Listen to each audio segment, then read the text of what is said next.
So I guess then now I just want to talk to you a little bit about that transition process. As we get closer to his third birthday, probably 2 or 3 months away from that time, we'll set up a meeting at my office, and that first meeting is called a domain.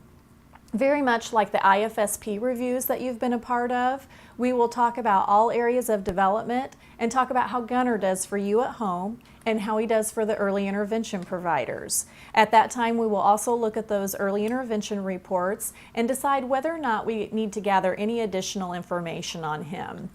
We recognize the fact that the early intervention providers and you as parents know him best, and you will have the majority of the information that we need. If they want to meet Gunnar just to learn more about him, we may set up another time to do what we would call an evaluation process. We're not going to sit down at a table and test him. We'll just do some play activities to get to know him a little bit better. That appointment would also take place at my office, and we will do that but after the domain meeting, but before our third meeting, which is called the eligibility and IEP meeting.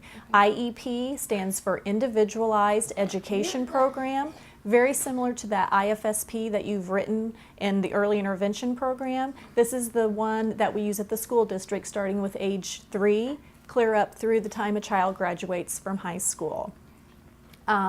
The domain meeting is the initial step with the school district. At that point, we would ask for your written consent to the evaluation process, and you can decline that evaluation and you can revoke that at any time. We anticipate having everything done by, or actually before his third birthday, so that there's no gap in services between the early intervention services he's receiving and those through the local school district. Right. At that IEP meeting, we would talk about different goals you would like to see him work on. In early intervention, you review every 6 months. At the school district, we would review that yearly. But I do want to let you know that you can call that IEP team together at any point. He may start in that school system and just blossom and need to update his goals sooner, or we need to maybe look at decreasing services or increasing services. We can do whatever it is he needs. It's a very fluid process. Okay. And I realize Gunnar's getting a little antsy with me talking so much, but if we need to take a break, just let me know. Okay. One thing I have for you is a large packet of information, and I believe your service coordinator gave that to you already, Yes. but I want to take the time to go ahead and review a little bit more with you in case you have some questions. This book, When I'm 3, Where Will I Be?, was written by parents who have been through that process of transition in conjunction with others who work in the field of early intervention in the school district. And it really walks you through many of the questions you have at this time. What is the difference between the early intervention and school-based programs? What is the cost of the programs? What therapies are available? It all spells that out in this book, and we will explore that a little bit more. I also have a magnet that has transition tips. This can be a stressful time for families, and so this helps to bring up some of those questions that you might have as we go through the process. I have a disc that has your educational rights, 3 through 21. Okay. I know in early intervention they give you your rights at many of the meetings, and we will do the same thing. Okay. The rights with the school district are very similar to those in early intervention, and the most important one I want you to know about is that we will never set up any services for Gunnar without you giving us written consent, and you can revoke that consent at any time. Okay. I brought a book version of that as well. Some people prefer to look at it on the computer, and some people prefer to see it hard copy. There is a section here that is specifically, it's chapter 14, specifically regarding early childhood services. Okay. And that would be that 3 to 5 year age range. So we'll talk about that a little bit more too. I have numerous brochures in here. When we are at the IEP meeting, we will write goals for Gunnar and talk about what services he needs to meet those goals. Okay. Will he need to continue with speech therapy or physical therapy, whatever his needs might be. But then we will also talk about different educational environments where he might be able to go to a preschool program and receive those services. So I have a brochure here that kind of describes the different programs. The first one would be a private preschool or child care setting where he might normally be during the day. This is oftentimes a community-based program. It would not be through the school district. Most of those programs charge a fee or a tuition, and some of them provide transportation. It would be according to the needs on his IEP. Okay. The next program option would be Head Start, and I have a brochure of our local Head Start program. It is for children ages 3 to 5, and it is based on a family's income. I have no idea what your income is, but if you would at all qualify for WIC or a medical card, you would automatically qualify for their services. Okay. But even if you're over income, they save 10% of their caseload for children with special needs. Okay. So that is a broad category of children who can attend that Head Start program. In our community, they have full-day Head Start, and they do provide transportation. Okay. And another option we have is Preschool for All. That grant is administered through our local school district. A lot of parents know that formally as pre-K. Your daughter may have even attended that program. This community-based program is a setting where they just work on academic readiness skills for children. They would be ages 3 to 5, and there's normally 15 to 20 children in that classroom with the teacher and the aide, very similar to the Head Start setting.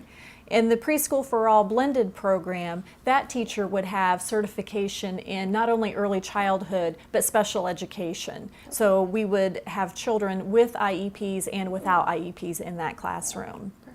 When we talk about our special education services, we offer many of the same services that you're receiving currently in early intervention: physical therapy, speech therapy, occupational therapy, other therapies like that.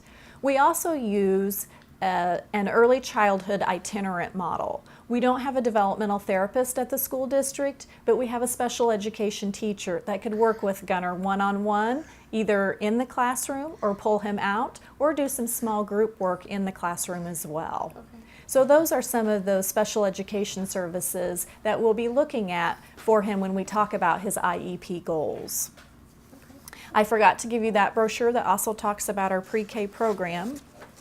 And this brochure talks more about those itinerant services. So you can review those at your leisure, and I will check back with you to see if you have any questions. Perfect. Also at the IEP meeting, we will talk about the categories of eligibility. In early intervention, oftentimes children are found eligible based upon their medical diagnosis or the general category of developmental delay. We also can use developmental delay at the school district, but at reviewing this, you may find something else that you also think might fit Gunnar's needs. We have other health impairment. We have orthopedic impairment. He, of course, does not have deafness or a vision impairment. We would not be looking at those categories, but that gives you some idea of the background there. I also have a flyer here that talks about some of the requirements he will need when he goes to school. For example, the copy of the certified birth certificate. We need a copy that is from the courthouse that has the raised seal on it. Okay. It can't be that hospital copy, the cute one with their little footprints Right. on it. We need an official copy. Okay. And then we would just photocopy that to have in our file, so you could keep the original. Okay. He will need a current physical exam, which a lot of times happens around that 3rd birthday. Right. It may even happen shortly after his 3rd birthday, and that's fine. Okay. We will just need a copy of that, proof of his immunizations, and then I will get scripts for him. When he begins in the school system, if he receives any therapies, we would get a script from his physician stating that it was a requirement that he needed that. Okay. And so I will coordinate getting those for him when he begins with services. And I have one last brochure here that talks about inclusion services. We really want children to be in the most natural environment or least restrictive environment with their peers. That's where we would like to see them receive any of those special services that they may need. This brochure really talks about inclusion services and what that looks like in the local school districts. As a part of this transition process, we will go visit the preschool options available to him, because I think as parents, when you go and you walk into a setting, you're just going to get that natural feeling of comfort. Oh my gosh, this is perfect for Gunnar. He will love it here. Or no, I see way too many issues here. This is not the right setting for him. Because when we're at that IEP meeting, I want you as parents to be able to sit and make an educated decision and be a part of that, to know what it is we're talking about. We use many labels at our meetings, we use many terms in the field, and we want you to understand those, to be a part of that process. So I want to be sure you can see those settings and feel comfortable with what we're talking about. Perfect. And then hopefully we'll have everything set up by his 3rd birthday and he'll be ready to go. All right. I know it's a big step for you guys, and I joke about the fact that I need a budget so I can take the parents out for lunch on the first day of school to get their mind Yes. off of it, but it'll be just fine. And I want to be sure that you guys feel comfortable throughout this process as well. Okay. My business card is on this file folder, so anytime that you think of any questions, you feel free to call me or email me, and I will get back to you as soon as I can. Yes, I will, Gunnar.